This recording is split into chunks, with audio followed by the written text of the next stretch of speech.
समझाए थे।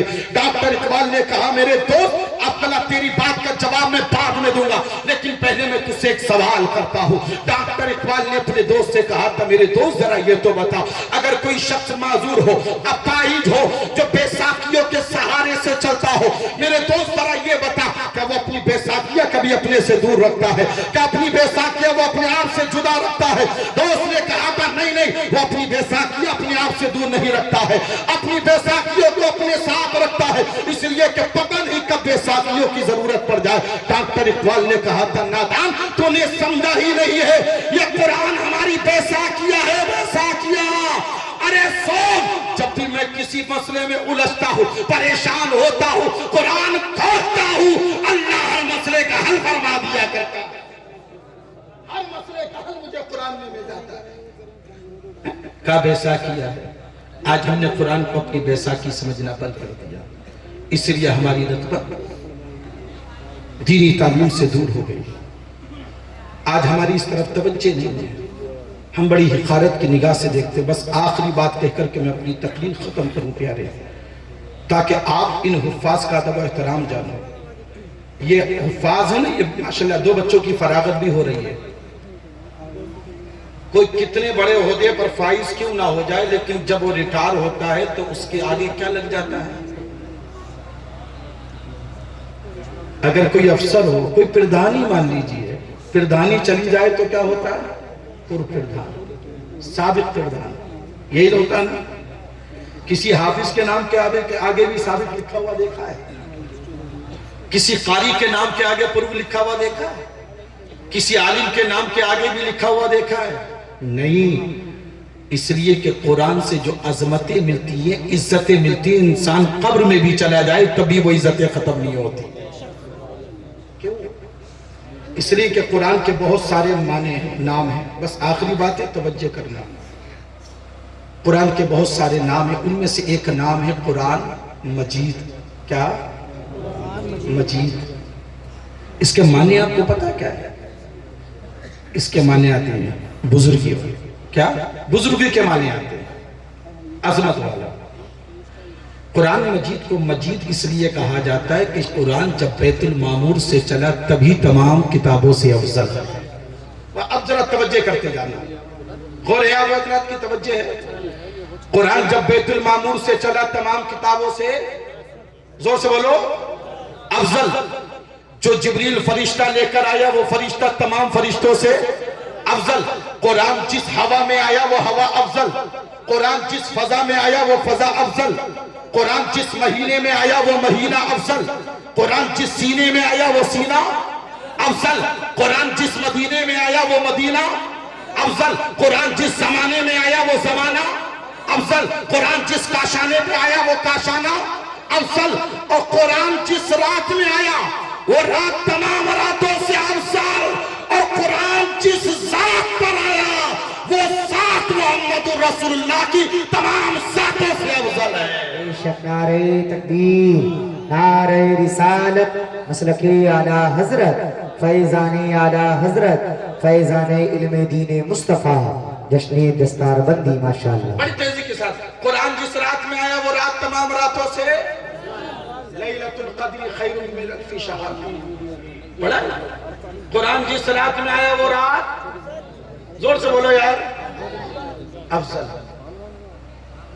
अब मैं ज्यादा डिटेल में नहीं जाता कि बैतुल मामूर से आसमानी दुनिया पर कब आया और आसमानी दुनिया से क्या कब आया, उसका वक्त नहीं।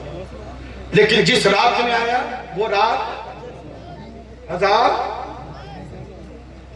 ये जो सूरह कद्र के अंदर जिस बात का जिक्र किया गया है वो बैतुल मामूर से आसमानी दुनिया पर कुरान आया, जो यकबारगी आया है, हजरत जिब्रील अमीन लेकर आए। मुझे बताओ बैतुल मामूर से आसमानी दुनिया पर आने पर हजरत जिब्रील अमीन को देर कितनी लगी? बस ये बात समझ लोगे तो बहुत कुछ समझ सकते हो।